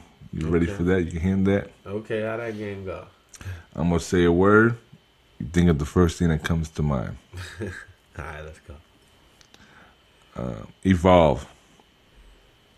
Shit, revolution, I don't know. Love. Evolve. Just flipping it backwards. Family. My grandmother that raised me. Music. Shit, every song that I write and I feel, I don't know, I just feel music. Damn. Was that a long answer, longer than I was supposed to? Whatever's going through your head when you hear that word music. Yeah, music. I just think of, you know, just my creativeness, and made me think of the song we just did today. You know, so I just, it's a creativity vibe. Like, I get really excited when I hear music. Like, music is something that's very powerful. A lot of people know. Like, I had a girl that showed me how powerful music was. Like, I already knew how powerful it was, but she uses it like another way. Like, if she's mad at you, she has a whole playlist to, like, you be sitting with her, she's playing some shit. That's that old school shit. Yeah, but you can't let her go through this playlist. If you let her go through this playlist, the night's gonna be fucked. Cause she's listening to the words, she's letting it get in her bones. I remember one time she got me mad because I was talking to some of the chick. This chick was sitting inside the bathroom playing Heartbreak Hotel, and I'm like, "Oh, bitch, turn that shit off. You ready? Like, you about to put yourself in a whole other zone." Yeah, that's music for you, man. Music could do that, and just like if you getting ready to go beat somebody up, you go fucking put on some old 50. You gonna be ready to knock that nigga out. Knock him out. And if you wanna fucking make love, you go put on some Marvin Gaye with a chick. You gonna be ready to get it on, dog. Like, the music has a feeling, and it's supposed to. I always said the music is a feeling. A lot of people don't realize that. You know, I tell it all the time. Happiness. Shit, the pursuit of it made me think. You said happiness, I immediately thought Will Smith in that fucking movie, because that movie really represents how, like, you know, I feel like how if you really want something, that's what Will showed you. Like, you're gonna go for it. Or if you gotta run around with some metal boxes that don't mean shit, like, you are gonna fucking be a grown ass 50-year-old intern. You understand? You're gonna do what you gotta do to make that shit happen. Some people not that people. They're not that person. They some shit knock them down. They let it keep them down, and then the rest of their life they tell niggas why they was knocked down and never got up. Then there's a nigga that get knocked down, and not only does he never not get up, but he eventually just don't get knocked down no more because he don't accept being knocked down. But you know what I mean? Like, things change, and that goes back to evolve. Yes, sir. What you know? So yeah. What about money? Money, shit. Something we need. Something that constantly rotates that we should spend every goddamn day. And if we was able to just keep that shit and not pay all the goddamn bills, we all be rich. It's something that everybody sought after. Money is the reason why people do a lot of crazy shit. Yes, and don't chase their fucking dreams, or do chase their dreams. But I feel like money it's a distraction. Because it's like, how would we live if we didn't have money? Like, if they just regulate, like, because Canada and some other countries have, like, the finances regulated. You know, they can just, everybody, no matter how poor you are, you can go and buy some shit. You know? I mean, if we didn't have money, then we're depending on kindness from other people, to everyone helping each other out. Exactly. Exactly. And that's why we need money. Well, we need money. So you said that kindness shit because we're not, you know, we have a civilization and everybody don't want to be fucking animalistic and be like a beast because we didn't have money. They'd be like, all right, go hunt, you know, go hunt and kill that motherfucker, go kill that shit and cut its head off and skin it. Like nobody want to do all that. We got two more. One is freedom. Freedom, something we've been trying to fight for, and that's why we, you know, kick down Trump dumb ass out. Because I used to have my grandma always saying, like, not with my grandmother, because she ain't really like Trump. She ain't give a fuck to talk about it. But I had other people that was always saying Trump was trying to take people's freedom. Because that's how they felt. They just felt like it because he was promoting negativity with all that crazy shit and having, like, riling up his fucking supporters and the Proud Boys and all this shit. And like, he know niggas is racist. Like, every fucking state that voted for him was just racist as fuck. And he knows it. And it's like, nigga, like, that's your whole audience? Yeah, it was very heavy out here. Oh, I'm sure. When the Miami Heat won to go to the finals and everyone was down there on Bird Road, Trump everywhere. But you know why, though? Because, number one, Trump, like, people don't really research the nigga. They look at the outside, looking at, like, the basics. They're like, oh, shit, if you making money, your taxes went down. Yeah. Right? If you got a luxury car, you realize them gas prices is low as fuck since Trump been in office. Like, real. So it's like niggas that get money. Like, and that's just two things. Two very important things, though. Yeah. I mean, stock did go up. Stock has been rising. Stock, he's had the business of the company of the country pretty tight. It's just that he's not presidential. Oh, definitely. most definitely. I mean, I always said it, you know, when it came down to him and Hillary, I'm like, why do we have to choose these two? I don't think none of them really qualify. You know, it's so crazy you said that. I feel like when they put Hillary and that dude, I was like, yo, they just want Trump in. Because they were trying to, I'm like, how you going to, if you really don't want Trump to win, you don't force the country to elect the first woman president. Yeah. To go against him. Because that's what it came down to. A lot of people are sexist. Yeah. A lot of people are like, I don't want no woman president. Speak on it. You gotta just fucking, you know, just look at the common sense. But that's why it's so amazing at what they did. I feel like if it wasn't for Trump, what we did now wouldn't have been possible too. So that's why negatives have to happen for positivity. Yeah, now we have a female vice president that I promise you is going to set herself up to come back in. Because right now what happened, this has never happened. We've never had a vice president become president. Yeah. Right? After he was president, he was vice president under the first and only black president. And then he came in with a woman vice president. And now she's looking at him like, yo, like the position I'm in, you was in, and now you're president. Yeah. So now it makes it possible for women like that. Like, she's really in a position to really become the first female president. And if Joe Biden, God forbid, gets a heart attack tomorrow, she'll be the first woman president. And I don't know what this may make me sound like, but the fact that I like the fact that Hillary tried to run, she didn't win. What was the other lady that ran for vice president? Come on, Sarah Palin's ass? And she didn't win. Oh, you know she ain't going to win. But no, I'm saying she ran as vice president. Yeah. They lost to Obama. Yeah, and it was the first black woman. It was a woman that was black and from the islands. Yada, lot of mercy. That's a fact. So I'm maybe a little racist on my part, but it's like no, it's not racism. It's proudness to be able to see, you know, a reflection of yourself inside of a high place of power that they tried to exclude us from. Every dollar in your pocket right now, you can't pull out $1 with your face on it. Hey, speaking of dollars, do you agree that Obama should have some type of face and money? He accomplished a lot, but a lot of people feel like that mainly because, again, we don't have any money without with a black person on it. Like, but that's what I'm saying. He's the first. But he's still living. We've never had there's never been money with someone that's alive on it. In the U.S. Not in the U.S. I don't know. Maybe in Africa or some other country. Oh, so that's because what's the reason of putting a president on the dollar bill or the $5 bill, the $20 or the $100 bill? What credentials do they have in order for them to put on there? We at what 46 presidents? I don't know, but I do know that we all build up. It's not gonna be unless they start making a $25 bill or a new $52. Like they're making some new shit. Why not? Because they already have a problem with circulation now and all kind of fake shit now. They just trying to keep up with it. One thing you said, I definitely agree. I always say too that by Hillary Clinton going against Trump, that's why Trump won. Oh because, yeah, because it's sexist. Trump won easy because of that. I already knew that. I told people, I said Trump was gonna win this shit just because you got too many people that's not trying to have no woman lead the world. And the fact of the matter is, we just had a black president, so you have ignorant people thinking, "Wait a minute, we gave you a black president, and now you want a woman president and all." So crazy.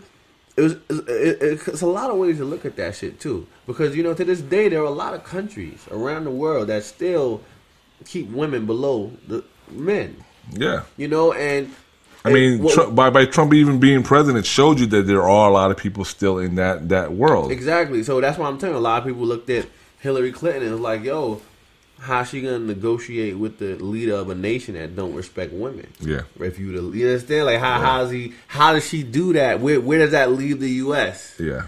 Completely disrespected because they don't respect women. They don't give a fuck what we elected. Yeah. But that's why, like I said, Trump's fuck up brought Joe Biden and Kamala Harris, and not only is she the first black woman in that spot, but she's brought in. They've helped build an entire cabinet of women now. I did see that. Taking those positions that no woman has ever held, and I promise you, that's Camilla. She's like, yo, we're about to forget just me. Now we fill all these other positions because now that she's solidifying that women will be in those roles in the future. You think Biden does a good job? I think Biden did a great job, and is going to do a good job. I think at a minimum he'll restore the respect of the country back to the world, even if he doesn't do a better job than people expect. I don't know, but I highly doubt Obama would have chose him as a vice president if he didn't have a decent. Well, I also think he chose them is against strategies. Like, wait, I'm going on about the first black president. Remember, they would try to get Hillary to be his vice president. Yeah, but that would have been an automatic loss. But because it's like they're already taking a chance with the black president. Then they could have a female, this and that. So he had to go with a white guy. I don't know. I don't know if he was the right white guy or not. But it's all chess, man. You're right. You definitely need that white guy. It's so fucking. What's that movie with Whoopi Goldberg where she had to pretend to be a white guy and she had started the law firm? Do you see that shit? And I forgot what it was called. All I know, it's a very popular movie, and I know Chris Rock did one like that where he died and he ended up being some fat white guy, rich guy. You talking about fucking Down to Earth? Yeah. Yeah, that was a classic, man. This other movie I'm talking about, I forgot what it's called. It was with Whoopi Goldberg, where she was trying to, as a black woman, she was working at some law firm, and they fired her, and she had a whole bunch of ideas, and they wouldn't want to hear her, but she decided to make up a name of some dude that didn't exist, and then she started putting makeup on, pretending to be this white guy. I think I know what you're talking about. I just can't remember the name. I can't remember the name either, but a lot of people seen this shit. And she started getting respect and all this money from everybody. Just thought it was a white guy running this shit. And she was running the shit. So it wasn't about her ideas. It wasn't about it. It was just about the perception of people, the ignorant perception of people. Yeah, and I always say that's the thing with the president. It's, people's always, it's gonna, and then in a way, the positive of Trump being here was the fact that we've seen that racism still exists. And we was able to see that fucking the president got way more power than we fucking thought. I'm gonna tell you, before Trump went in office, I thought the president was a straight puppet. I didn't think the president could do nothing. Yeah. But Trump let us know that if you want to be a stupid-ass president, you could write a bill today and make them sign it next week. You ain't never seen so many goddamn bills come from a president until Trump came in office. He wrote a bill for every goddamn thing. Yeah. Everybody that got on his team that got him mad. He fired him. Like, you know, I ain't never moved like this. Yeah, I mean, he came, he saw, he conquered, and I honestly, God, don't think that when he wanted to be president. I believe my conspiracy theory says there was him and his $1 billion friends were playing poker, and they said, "Hey, Trump, if you lose this hand right here, you got to run for president." And he lose the hand, and he was forced to run. Because when he won, he came out like, "Wait, what just happened?" But he did not think he was going to win. No, Trump did not. Come on. Like, and I believe he didn't want to win the second term. I said it. He said, if he loses, he's going to make it fit because he have to have that power of, I don't lose. Mm-hmm. But he probably like, thank God. But I heard New York looking for him. Yeah? Yeah, I heard that if he steps in the foot in New York, they're going to arrest him. Yeah, that's Letitia James, Attorney General, wilding out. She wilding out literally. No Nick Cannon.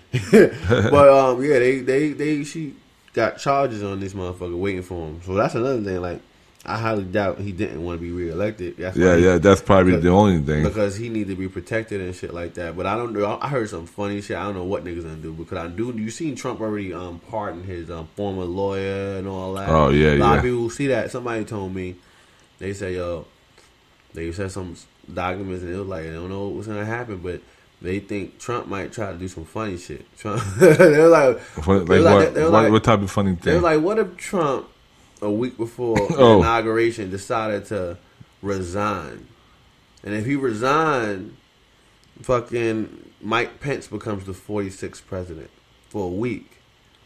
With that same day, what if Mike Pence decides to pardon Trump on all criminal charges y'all tried to hit him with?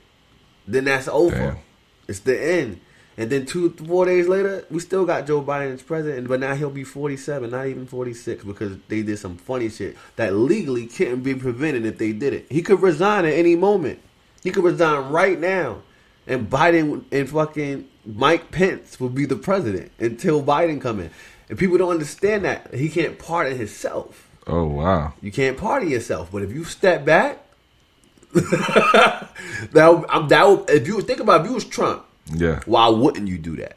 Why wouldn't you do that? Right? I mean, I was just gonna ask you: is that not a smart? That's some smart. That's shit. chess. That's literally playing chess. And he's been doing chess his whole life. Yeah, that's why he's where he's at. So it's not that far fetched. We might be going back on this interview 30 days from now, like, yo, we fucking said the whole shit, and then he did that shit. Yeah, I mean, honestly, everyone wants to call Trump dumb. I don't think he's dumb. I just don't think he's president material.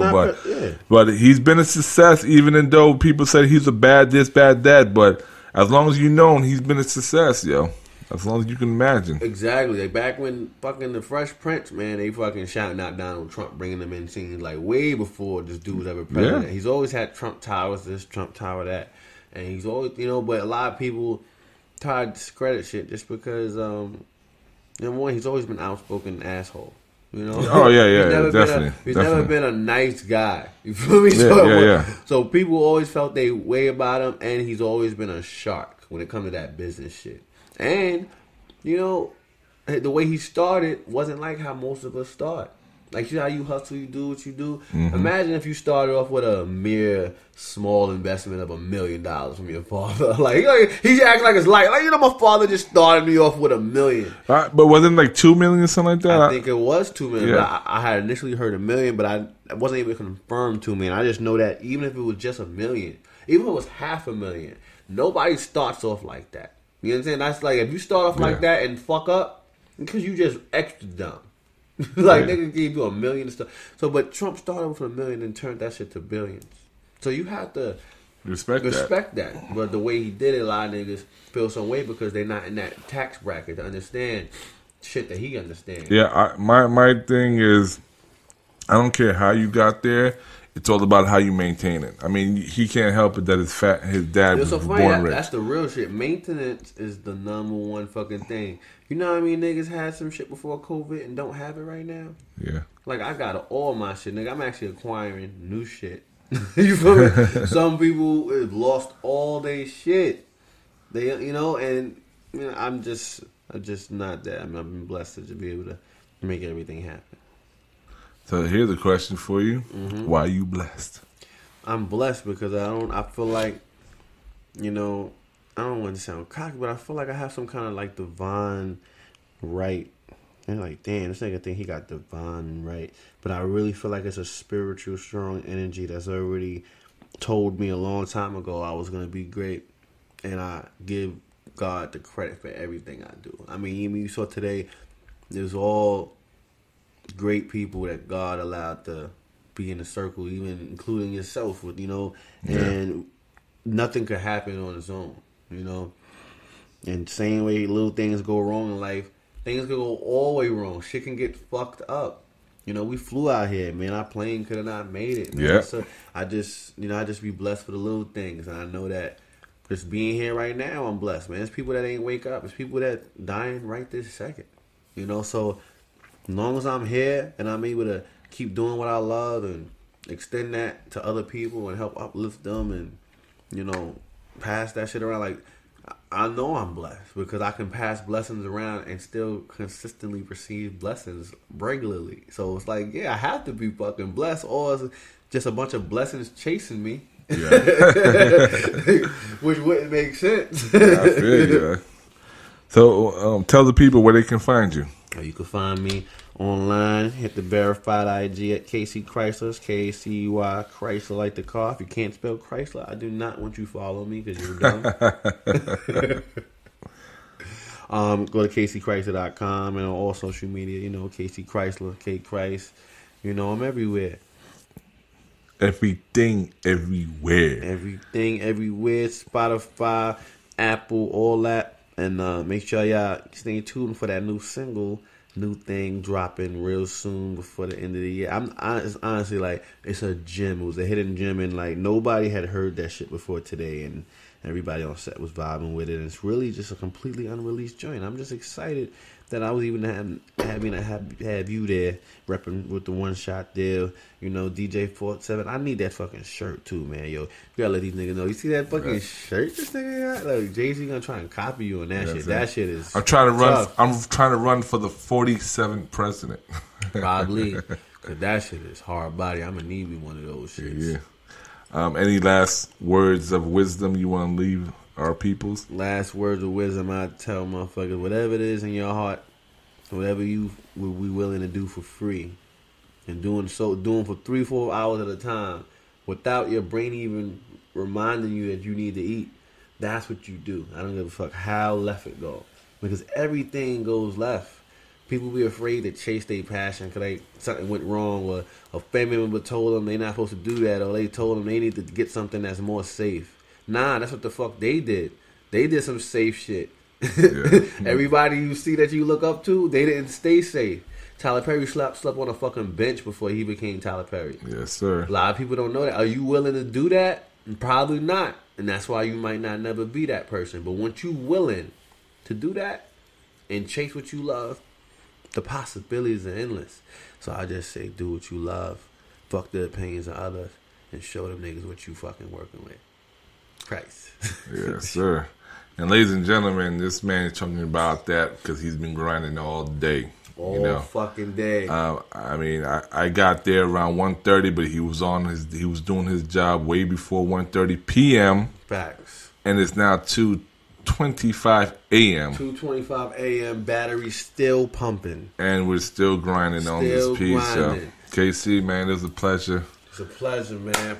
Thanks From New York to Miami, coming down, shooting the video, coming on the One Shot Deal podcast. And, facts. You know, let Cheeks know, man. Stop ducking, man. We trying to get you on the show. You know, he already said he was going to be on it, so it's just a matter of time. That's going to be easy. That's going to be, you know, we're going to bring you to the next joint. We actually got a show in Florida that's lined up for like a Memorial Day, which ain't close now, but May 2021 sounds nice, you know? That sounds closer than fucking nothing. Yeah, yes, sir. You know, but yeah, we'll definitely be down here, you know? Yeah. But shout out to you, man. Appreciate you having me on the show. No doubt. Appreciate your time and all, and much success to you in the future, and hopefully everything goes according to plan the way you want it. Oh, yeah, it is, man. All right. God's blessing. Yeah, appreciate bless up. Yo, man, you already know. I've been living down in Miami for like over 10 years, you know what I'm saying? I moved to New York real quick, but bing bing. Make a long story short, I got the call from my boy. They said, yo, Chiefs, Miami want to use your record, Lights Camera Action, but you know, they knew kickoff, you know what I'm saying, 2018. I was mad happy, man, you know what I mean? Like, that's like, yo, you want to use Lights Camera Action, my joint that I put out in 2001, it's 2018. Y'all showing me mad love right now, man. It's like it's today, so I'm glad to be a part of this, man. Appreciate it. I'm moving back down, let's get it. Moving back in. Let's bring it all back, bring it back in. So you guys came out tonight, you were able to perform all these songs for the crowd tonight. They get to see you. Now that it's your chance to perform as they're trying to, you know, audio songs that keep performing. Let's talk about your performance tonight. Oh man, you know, that's just part of being an artist, man. When I was coming up, I was looking at the great artists doing great performances. I always wanted to do that. As a rap artist, as any artist, you know what I'm saying? You want to put on a great show. So, you know what I mean? With the energy with me and my family and just the vibe of the crowd giving me love, the lights going crazy, see Bernie bouncing behind me. It was crazy. Shouts to the dancers, you know what I'm saying? The Transformers that came out to pop with me. Everybody that brought me out here. Shouts to my homegirl Crystal, holding it down. Shouts to y'all for interviewing the kid, you know what I'm saying? It's fly. Right. So it sounds like a lot of passion. Just speak to your clear love for the Miami Heat and just something else, really glad to be able to be a part of it. Yeah, man, strong, man. I mean, it's a great organization, you know what I'm saying? Slash, shouts to Alonzo Mourning. I did some benefits for him back in the day, and he's still a cool dude. Shane Battier, you know what I'm saying? People's is hard. And just around, Miami's just beautiful, you know what I'm saying? Shouts to the Marleys, shout out to everybody I bang out with out here, you know what I'm saying? Messiah, my man KC, got my man Pat up here, Team Gift. We just out here, man, representing, man. Mad Dollar family. Power Beautiful out. to be out here, man. Beautiful, man. Yeah. Hey. Where my man at, baby? Let's go. Turn that music up for you, boy. Give it up for the Miami Heat. Lost Boys in the building. Come on. Yeah. 305. Hey. You know what it is. We live. 305. What it do? Yeah. L-Town. LB's in the building. Yeah. Miami Heat. Be something now. Hey. Yeah. Okay, now I'm in the slot where I wanna be. Fellas, my fellas getting bent just in front of me. It's just the way I like it. Honey, certain something. I got a seat up in the cut, man, I'm burning something. The booty dance around your fella, and I'm feeling ones. For the side, for the stance, and I'm feeling one. Plus a Lola at the table. I'm messing with the chick with the left back, and I'm feeling it. Dance around, she starts with the bang walk. Touches the toes, and she can make a bang call. Do what you gotta do. What's up, world? It's your boy DJ47. Thanks for tuning in to our YouTube page. If you like what you see, hit the like button and don't forget to subscribe to us as we hit you with new videos every week. 1.